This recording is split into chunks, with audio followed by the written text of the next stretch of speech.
Hi, everyone. We'll start with who I am. Currently, I work for Cloudera. I worked for LucidWorks for 4 years before that. I'm a Lucene PMC member, committer on Apache, Solr, and Lucene. Been playing with Lucene since about 2006, and dates for Lucene Solr committer. I'm going to be talking about SolrCloud, mainly the distributed indexing side, which we've been working on for about the last year or so. This is my second talk on the SolrCloud architecture. I gave one previously at Lucene Revolution back in May. This is a different talk, so I recommend there's a video of that if you want to watch it. That covers some stuff I don't get into here. There's some overlap, but I try to change the talk up a little. So to start with, a single Solr server, I assume that everybody's pretty familiar with Solr if you're at the SolrCloud talk. Solr works great in single server mode. It's really fast. It's got a lot of features. But if you want to scale really high, it's not that great. So requests come, updates, queries come till at some point you reach the maximum size of a single server. Your index is either too large or your query load is too large. So what do? You go to web scale, you add another server. So as we're designing SolrCloud, that's pretty much how we're thinking. And so how do you add another server usually? Well, you shard. You put some documents on one server, you put some documents on another server, right? So how do you shard? How do you determine what documents go where? And it's pretty standard way to do it is you hash. We use a murmur hash. It's really fast and it balances across the different nodes pretty well. So this stuff was all pretty straightforward when we were trying to decide what to do. But then what do you do if one shard goes down, right? Now half the documents are going to fail. Or what do you do when one node is getting too many requests, right? And it can't keep up. Well, it's been done before. You replicate. You take the index that's on each shard, and you add another node, and it just has a copy of that index, right? So now if you do that, now when queries are coming in, you can load balance across the replicas. And now 2 servers instead of 1, you double your throughput on the query side, right? And if you need more replicas, you add more up to however many you need. So, and if you need more shards, you add more shards. So basically, you can shard and replicate up to whatever scale that you need. So that's pretty much the design we decided to go with. We'll allow you to shard, we'll allow you to replicate. So now some of the trickier things. One of the first things that Yannick sent me when we first started thinking about what we were going to do was the Amazon DynamoDB paper, which talks about how they do consistent hashing and use vector clocks and whatnot. Basically, in that mode, everyone's a leader, right? So what do I mean by a leader? Basically, I consider a leader any node that can accept writes without consulting with another node. And in the Amazon case, they designed Dynamo so that any node is basically a leader, so that any node can accept writes. For Amazon, they determined any latency in accepting requests or updating your shopping cart turns people away. So they lose money when they can't do writes. And so in their design, they favor writes over some other things like consistency. And that's where we started. Do we want to do something like that? That was a pretty interesting paper. When everyone's a leader, like I said, it favors write availability because you only need any given node to be up and it's going to accept your writes. Some of the downsides, though, it makes optimistic locking more difficult. So when everybody's a leader, what's nice is if your nodes get partitioned so that you've got one set of nodes over here, one set of nodes over here, and they can't talk anymore, both clusters now, they're kind of independent clusters since they can't talk, both can still accept writes. And so if you want to do something like optimistic locking, that's challenging because when you're doing optimistic locking, generally you send in an update and you say what version you're trying to update, and you get back immediately whether you could update it or not. Now, if you have separate partitions, it's not easy to get that information back immediately because you may be talking to one partition and the other partition may be the one that has the document that you're trying to update, And you're not going to know that until those partitions come back together. So optimistic locking is tough, and consistency is tough as well because you've got these separate partitions that can come back together later. It's an eventual consistency model that, yeah, when those partitions come back together, you have consistency, but there can be a length of time between where results are coming back inconsistently depending on what nodes you hit. So in our case, we ended up deciding not to go that route. We decided to go with a leader per shard. One of the primary reasons being we wanted to offer optimistic locking. If you have optimistic locking, that lets you do basically a form of a transaction in that you can have atomic updates on per single document. You can't have a transaction that involves multiple documents, but you can with a single document, and that gives you some good NoSQL type abilities. And we want to offer, we want to position Solr as a NoSQL database too. So the other thing is that it helps with consistency. We're slightly eventually consistent, but not the same way something like Cassandra or Dynamo is, where they can have separate partitions. If in our case, if some nodes get partitioned off, basically those nodes just no longer work, and only the nodes that are part of the main cluster work.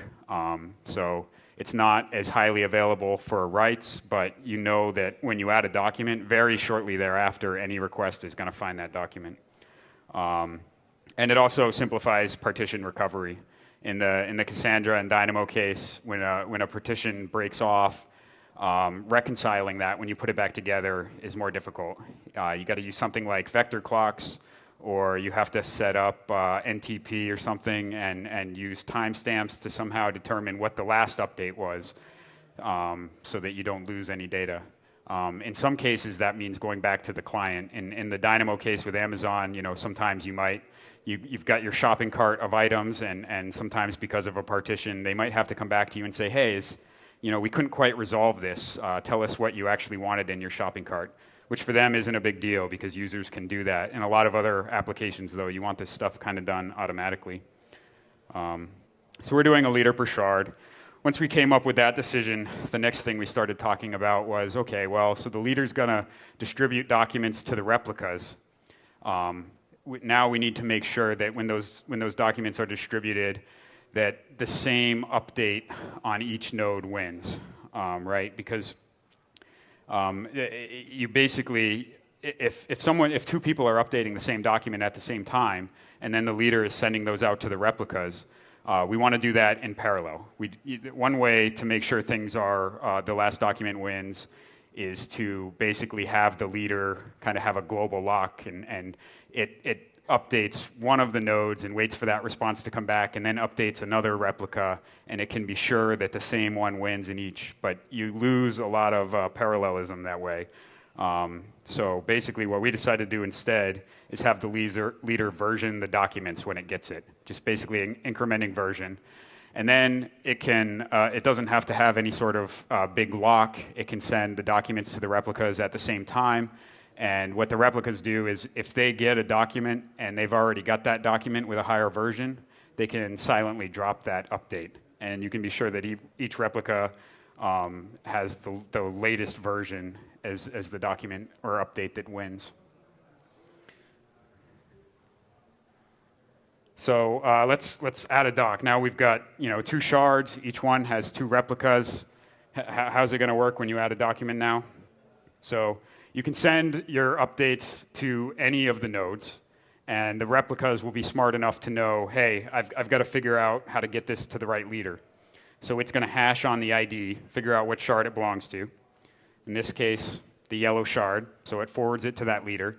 That leader is going to version the document, and then it's going to replicate it out to the replicas. The reason we decided to do this, an update request at a time, rather than kind of the old style of replicating Lucene index segments, is this lets us do near real time. When you're replicating big segments, it takes a little while, and it's hard to have under a second visibility of the documents. But if you're doing an update at a time, that's a really small amount of data that's coming into each replica. They can reopen really fast, and you can have near real time across a huge cluster.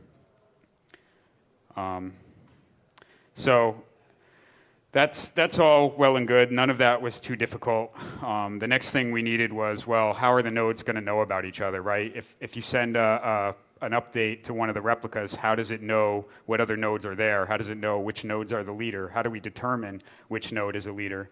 And we use Zookeeper for this. You can kind of think of Zookeeper as something like a distributed file system.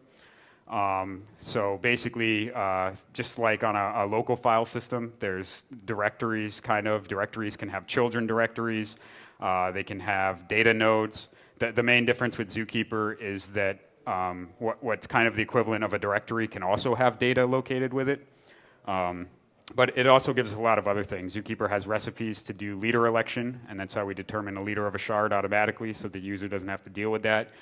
And it also does automatically, if a leader goes down, that triggers a leader election, and one of the replicas will then become the leader. And that's kind of done all automatically, and Zookeeper handles a lot of the heavy lifting for us. So basically, when a new node comes up, it lets Zookeeper know. It says, hey, a new node, great. It'll tell any existing nodes, hey, the cluster state has changed. A new node has just registered. Here, now start adding that to the rotation for queries and for updates. You can start using this new node. Okay, so that was all done. That wasn't too difficult either. The harder part started with, okay, now we've got to cover recovery scenarios. What if a node goes down? What if you start a node after your cluster is already running? How does a new node get up to speed, right? If you start a new replica, it's got to pick up all the data that it missed while it wasn't up. Or if a node goes down and updates came in while it was gone, when it comes back, it's got to catch up to the leader, right? So how do we do that? So basically, first, the replica registers in Zookeeper as recovering. And when it's registered as recovering, all queries will skip that node. When other nodes are looking for nodes to query, it says, oh, this guy is recovering, I'm not going to query him. And that's because he's not up to date yet. So if you query him, you're going to be missing documents. Next thing it does is it attempts to peer sync. Peer sync is basically this thing where we can ask the leader, hey, here's the latest versions I have. What are the latest versions you have? And if I'm only missing a couple versions, then give them to me.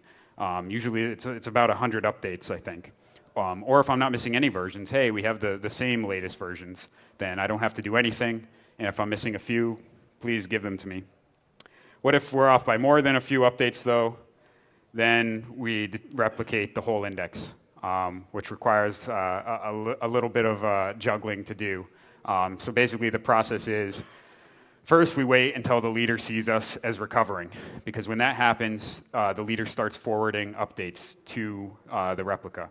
So now we're getting updates, and we start buffering those. We don't write them to the index yet, but we just start keeping them in memory in the local transaction log. Next thing we do is commit on the leader. We're going to pull from the leader its latest index, and the latest index is basically up to the last commit point. So we've got to send a commit point to the leader to make sure that we get all the updates up to that commit point. And we know we've started buffering updates slightly before then, so there's going to be a little overlap. So we know we're not going to miss any updates. Then we replicate. This uses the old style Solr replication, which has been heavily tested for a few years. So we know that works pretty well. And then we replayed all those updates that we buffered. Any updates that came in while we were recovering, we've been keeping them in memory, replay them to the local index. At this point, we're caught up, and now we publish our state and Zookeeper as active, which means all the other nodes that are looking at Zookeeper to do querying sees us as active and starts sending queries to our node. And updates still keep coming in, but they're no longer buffered. They're added to the local index. So going back to starting up a little more, going a little deeper into what happens. So you start a new Solr core. It registers with Zookeeper and says, hey, I'm available.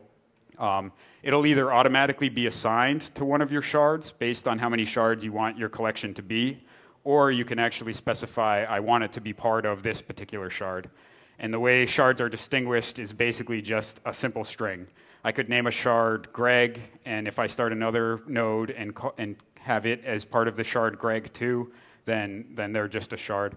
If the shards are automatically assigned, we just name them shard 1, shard 2, shard 3. Any node that comes up that's part of shard 2 or has the name shard 2 matches up with any other cores that are called shard 2. The next thing we do in Zookeeper is we create what's called an ephemeral node.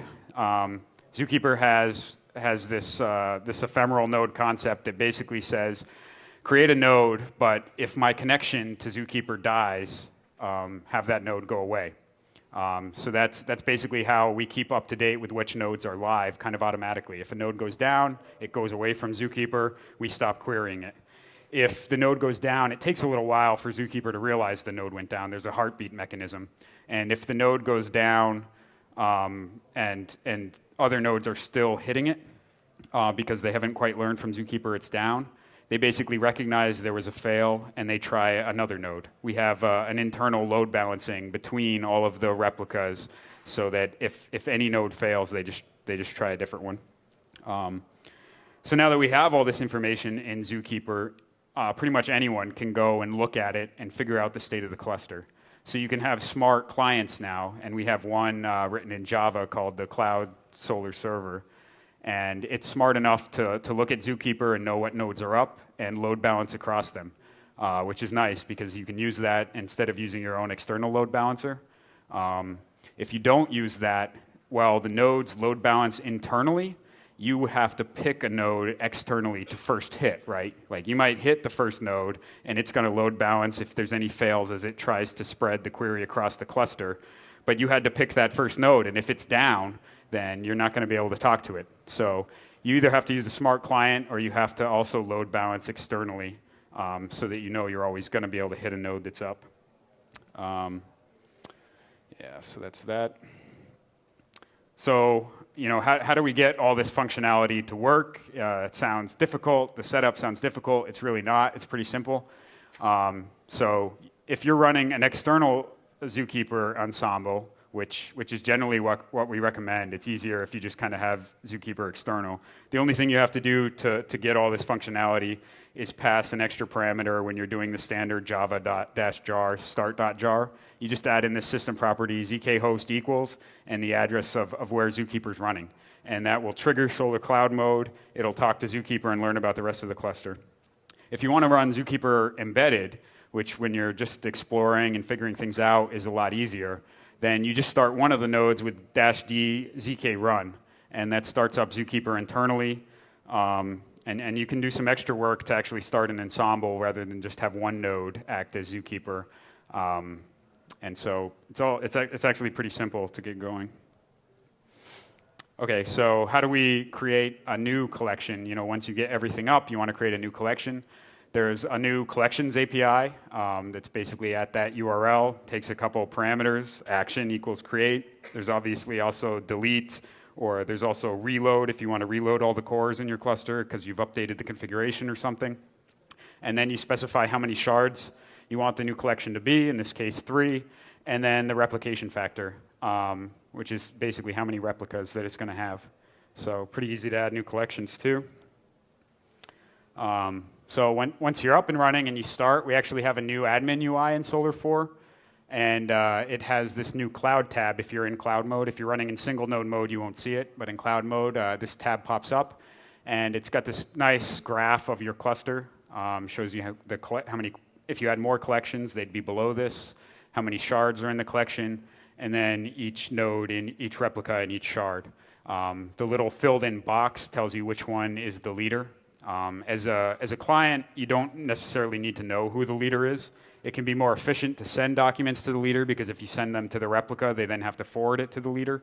But generally, you can send to any node. They see who the leader is, and they'll forward it to the leader. But this is nice. Those are green right now, which means those nodes are up. If one of them was down, it might be red. If one of them is recovering, I think it's yellow.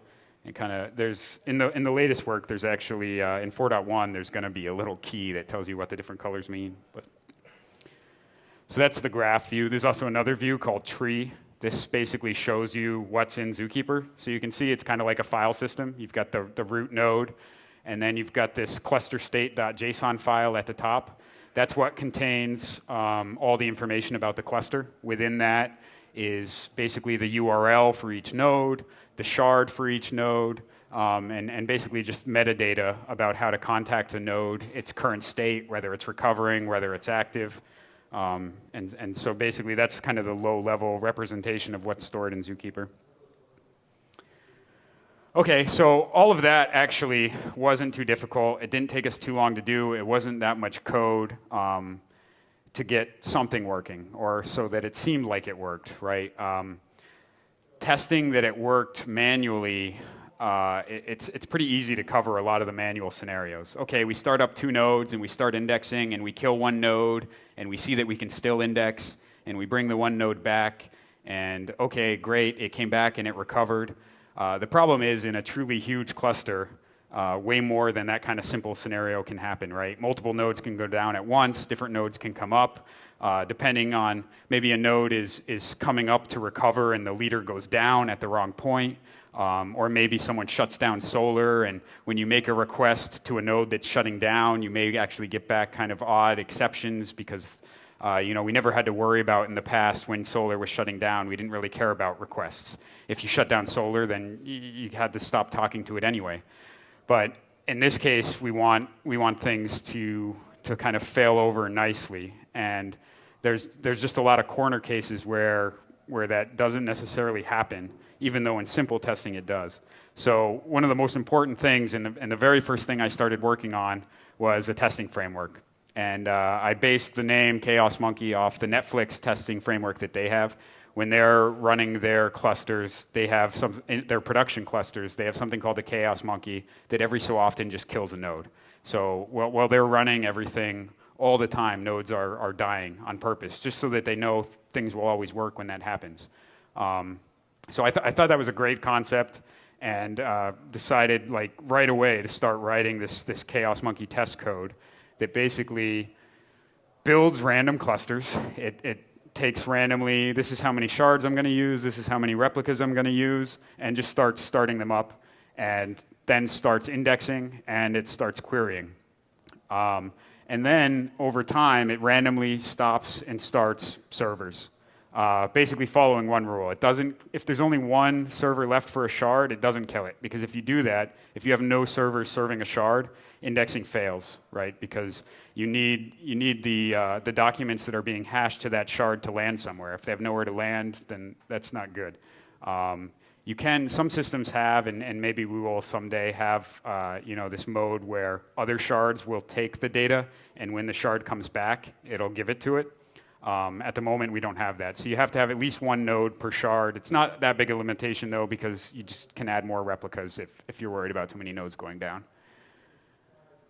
So kind of a graphical example of what happens. The Chaos Monkey does a lot of different things. I've got some more stuff I wanted to do too, but it kills randomly connections to Zookeeper. It kills randomly the different shards, and that's basically it. Whatever way I can make the monkey interfere with things, I try to add it.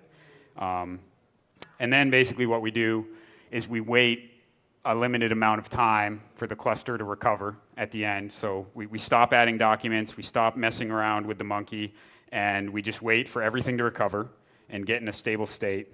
And then we do all kinds of checks. So while I was indexing documents to the cluster, I also indexed those same documents to a control node that's just a single Solr server. And then I can do all sorts of checks against that control node in the cluster. Does the cluster have all the documents that it's supposed to have? Does everything match up? When I start doing random queries to the cluster and random queries to the control, do I get the same results? Basically, whatever check I can do to ensure that the control matches the cluster that we do. And then we use the SolrCloud server. Not only am I indexing with the concurrent streaming Solr server to make sure that the bulk indexing code works, but we use the SolrCloud server because it's supposed to be smart and basically fail over to other nodes if any node goes down. So I'm constantly adding docs with the SolrCloud client, and then I check at the end, did any of those docs fail? Because they shouldn't. There's always a leader up for each shard. Ads should always work. And so this basically has been the bulk of the time, not writing the code for the testing, but debugging it. So because all this stuff is random, it's trying to catch all these kind of random cases. You can get like 100 passes in a row and then one failure, and then 100 passes in a row and then one failure, because there's some sort of random edge case that's failing.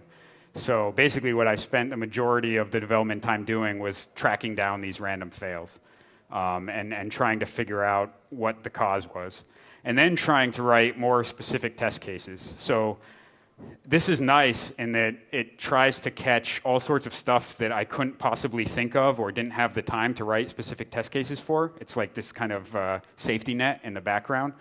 But it's not nice in that it's really hard to debug, right? I've started up like 30 shards, and each one has like 3 replicas, and now they've been running and indexing for an hour, and something didn't go right somewhere, but where was that? And how easy is it to reproduce? So mainly what it tells you is if I can run it for a couple days and there's never any fails, then it gives me a warm fuzzy feeling. If there is fails, then that means, okay, I'm going to spend the next week or 2 weeks trying to figure out what the heck that fail was. And so also what's really important is writing very specific tests. And we don't have enough of them. I don't think you ever can, but trying to add all the time more specific tests because they're much easier to debug. Okay, this specific situation that I'm testing for in this test failed. Now I know exactly what the problem is, and I can fix it. So between the two, we try to do a lot of specific tests, and then we try to use this kind of catch-all testing to do the rest.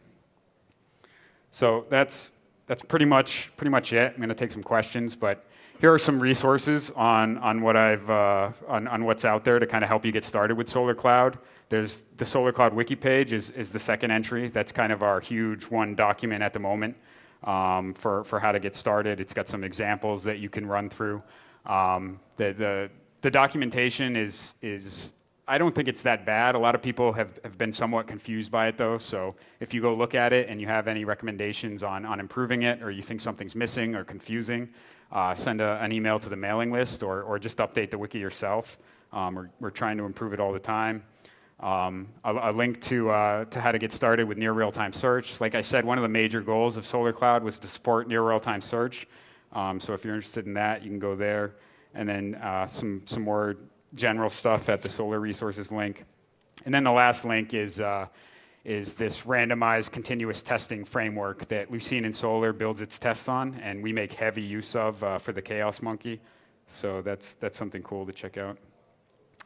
Yeah, so that's basically it. One more time, I want to mention I have another talk that I did in May that covers some of the things in more detail and some not. So kind of between the two talks, hopefully you can get a good overview. There's a video on Vimeo of that. You can follow me on Twitter. That's my email. And hoping there's some good questions to go with. Anybody? Go ahead. So what happens when you want to add a new shard to a running cluster? So not a replica, a new shard. So at the moment you can't reshard. You pick up front the number of shards you want, and that's what you're stuck with. So the current workaround for that is that you can overshard initially. You can have more than one shard served by a single box. So you can overshard and say, okay, I only have like 4 leaders that I'm going to have, but I'm going to put 8 shards on that. And then later, when you add more boxes, you can shut down one of the nodes, or start up the new node on one of the new boxes, have it replicate, and then kill the node that was being shared on the original box. It'll go away, the new one will become the leader, and now you've migrated a shard to a new box. So that gets you somewhere. The more longer-term solution is that there's an open issue right now that Yannick's been working on for shard splitting. And you can basically split the shard, and you kind of rehash to split it. And that's, sure. I mean, the current approach is basically going to be that you run through one of the current shards and basically rehash all the documents into 2 groups instead. Hey, if you take the range, basically each shard has a hash range. We hash on the ID, you can get like a hash value of, I don't know, negative int to positive int or whatever. And depending on how many shards you have, we break it up into ranges. So then later when you want to split, you take its current range and divide it in half rehash, and all the documents that come in one half go to one shard, and that come into the other go to another shard. It's kind of going to be a heavyweight process. Like, it's not going to be something I think you want to count on. You want to try to get your sharding right originally. Because when you split one, you're really probably going to have to split them all, right? It's not like you can just split one. So it's going to be an option, but it's going to be kind of a heavyweight option. The other option that a lot of people already use, and someone brought up the other day, is you can just start up a new cluster with the right amount of shards and re-index. Also heavyweight. I mean, resharding in general is just going to be kind of heavyweight. So. Can I adjust sharding mechanism? So can I split by other object, I don't know, by time range or whatever? Not currently, but that stuff is coming. Custom sharding, custom hashing, they're in heavy demand, and there's an issue, at least for custom hashing initially. And there's definitely some plans to do a lot more to make time-based stuff easier. A lot of people want to do that, especially for like logging data. It's great to have. Hello. What the behavior in case of brain split, split brain? Right. So the nice thing about using Zookeeper is that it has a protocol that they call ZAB. That's very like Paxos or Paxos, however you say it. So basically, Zookeeper itself protects against split brain, and that it has this consensus protocol that says basically the larger of the splits is the active cluster, the smaller won't work. So Zookeeper itself protects against it, and then because we use Zookeeper as the system of record, we won't have split brain because we see what leader there is and what replicas there are from Zookeeper, right? If you can't talk to Zookeeper, we don't accept updates. You're not part of the cluster anymore. If you can talk to Zookeeper, you know exactly what the cluster should look like. You don't think there's two different clusters because Zookeeper is the system of record for the cluster, right? So there should be no way to have split brain. What happens when the Zookeeper is gone? There's just no Zookeeper running? Yeah, but if you replicate the Zookeepers, and then if one of them is gone, and then go to another one, and there has all the information from the old one. How right. So the way Zookeeper works is that all of the nodes are up to date, basically. I mean, that's just how it's written. There's not like a lag where one node would give you information that another node's not. You're not gonna lose anything just because Zookeeper did all the hard work for that. And when you add a new Zookeeper, what happened then? So to add a new Zookeeper right now, there's a patch to make it so that you can dynamically add new nodes, but at the moment you can't. You have to basically do a rolling restart with the new node, and then it catches up as part of that restart. Cool. Thanks a lot.